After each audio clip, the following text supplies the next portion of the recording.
rumors floating around the old Reddit sphere right now about what the next kind of FLC or DLC will be outside of the Tomb Kings. Maybe something as far as an FLC content to be released either before or in conjunction with the Tomb Kings.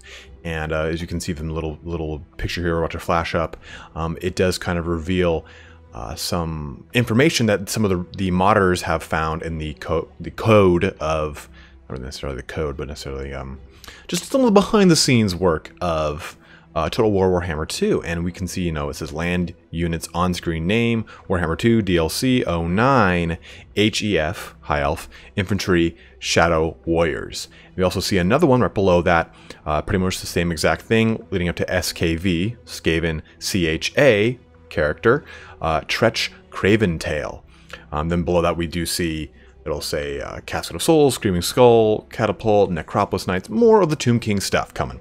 So, what does this mean? It does mean, hopefully, that we will be getting both the Shadow Warriors and the new DLC, or I'm sorry, the new Legendary Lord, Tretch Craventail, pretty early here, or pretty soon here, hopefully, maybe in line with the new Tomb Kings DLC. Because with that, we're going to hear, we're going to get two pretty unique lore, well, a unique lord and a unique warrior unit, I'm sorry, range unit that the High Elves desperately need, right?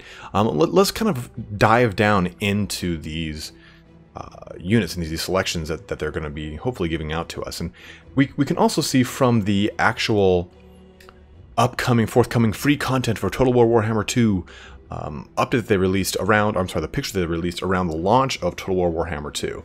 And in that, it had the new Mortal Empires campaign, had a new Legendary Lord, which was what looked like a Skaven-themed kind of background, which we haven't seen yet. This could be Tretch himself. Then we see an experiment, which is the lab, which we've received. We still have not received that FLC of the Skaven.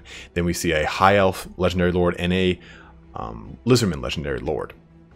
Now, I don't know if they'll release a unit in conjunction with this. Will we get something in conjunction with Tretch, or will we get something in conjunction with what the High Elf FLC Lord is? Maybe that's going to be a Lithanar, and we'll also get the Shadow Warriors. But at the end of this video, I'm going to put a link to both the High Elf lore video where we go through all the High Elf units, and you can jump to the point explicitly about Shadow Warriors. Then we're going to have another part where we'll go explicitly over to Tretch Craventail in the Skaven Legendary Lord video. So you can get a good lore idea of where these two place in the grand scheme of things. But the Shadow Warriors are a really unique unit for the High Elves. They are this kind of guerrilla warfare unit, just in the same way that the Shades are for the Dark Elf roster. They are these guerrilla warfare fighters from Nagarythe, so the very last Nagarythan warriors that aren't Dark Elves. And already from playing in Total War Warhammer 2, you have a sense for what Nagarythe means. This completely desolate, corrupted land that is devoid of the majority of the majesty of the other High Elf lands. And you have the only unit in the High Elf roster to actually have hatred Dark Elves, whereas everything in the Dark Elf rosters has hatred High Elves. Weird how that works. But the Shadow Warriors are really, really cool. They were actually one of the very first models that I ever saw that kind of put me into the Warhammer world. I was like, man, these things are really cool. And in reality, they were really dumb back then. They were like these little pewter High Elves with like a bow and a sword and a shield. They were really not that impressive. I don't know why my maybe 8-year-old brain was like, this is the coolest thing I've ever seen, next to like the dragons that were right next to it. But whatever, that's neither here nor there. But let's take a look at what the stats are, what they might be like here, right? So again, these are these really cool guerrilla warfare fighters. They're probably going to have a stock mechanic. Hopefully they're going to have a vanguard deployment mechanic, just like Shades, because that's exactly how you would use them in the tabletop. But hopefully something with a ranged AP mechanic, something that the High Elves desperately need. They don't have that right now, and they need that to help them shut down some of the more armored units in other factions, such as Chaos, such as the Dawi. They do have the advantage of having exceptionally long range, but the Archers have an AP of 3. That's pretty not great dealing with any kind of armor at all. Their only AP that they actually get an advantage of from range is from their the Eagle Claw Bolt Thrower, which is a great choice if you really want to invest the points in it for, something that doesn't move around. It can get just rear charged all day long like I do. But neither here nor there. Well, let's take a look at the Dark Shard and the Shades on the Dark Elf roster. So the range of the Dark Shard is 125. The range of the Shade is 130. The AP of the Dark Shard is 11. And the AP of the Shade says 12.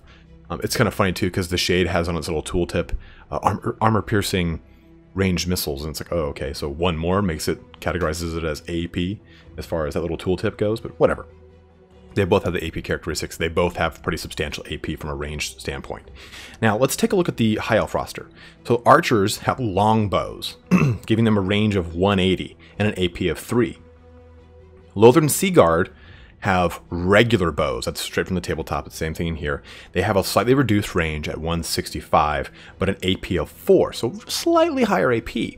Now, in the tabletop, the Shadow Warriors have longbows as well. I'm hoping that they have AP in here. That they don't have AP in the tabletop. The longbows never do AP. This is just me kind of hoping that they'll fit into a niche that the High Elves actually really need to fit into, which is an AP range mechanic. So maybe this will be, I don't want to say a 12 AP to match Shades, but because that kind of seems ridiculous since they've got crossbows.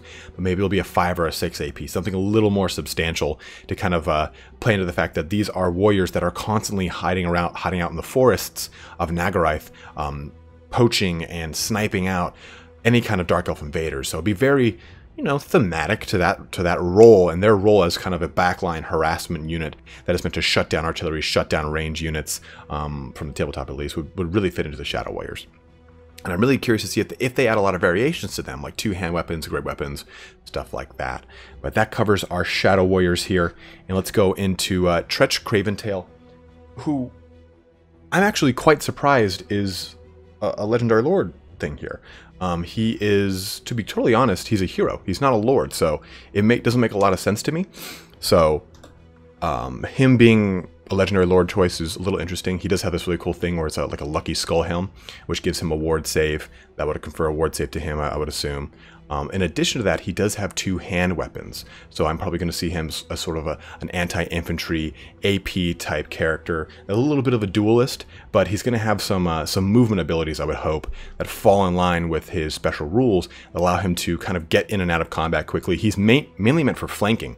He confers a bonus to Stormvermin that he's with if they're flanking a unit. They can reroll their failed to hit rolls in the tabletop. So hopefully he will get something like that as well. I'd love to see something like that on him, but again, it's very interesting that we're seeing him as a lord since he is a hero in tabletop. They're going to need to. He doesn't have a lot of. When I say that, he doesn't have a lot of unique items that they can give him as quest items and the such. So he'll be kind of a light lord unless they add more to him. And I'm very curious as to how they're going to do his special rules, because maybe he'll infer a bonus to the leadership penalty of flanking or rear charges, or maybe he'll get something that kind of like a bound spell, skitter leap, something that helps him move around quickly. It's really hard to say what they're going to do with Tretch, because he does have so many very tabletop specific mechanics that I'm very curious to see what they're going to do with Total War Warhammer 2 and implementing him.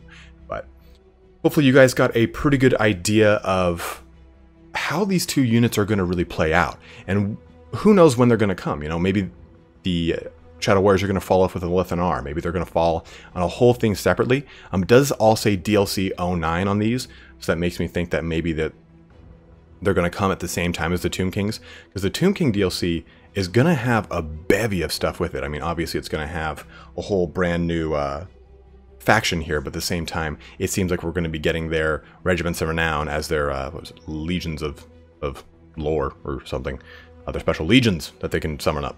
But we'll see really how this plays out. I'm really curious to see what Creative Assembly is going to, how the Creative Assembly is going to implement Tretch and Shadow Warriors into this Tomb Kings DLC if they do. Like how they're going to play that off as, oh yes, the Tomb Kings have come and the Shadow Warriors arose out of Nagarath to fight them. Or if they're just going to be, hey, here's our touch up to the Total War Warhammer 2 world, and by adding these couple things in. I'm not really sure again what they're going to be doing here. But Thanks for watching here today, guys. Hopefully you guys got a pretty good idea of what these two characters are in the lore. And if you have any questions, or if you saw any other leaks that I completely missed, please go ahead and let me know in the comment section. Love to kind of get more stuff a-brewing for the hype train that is the rise of the Tomb Kings. But thanks for watching here today, guys. Have a good one and take care.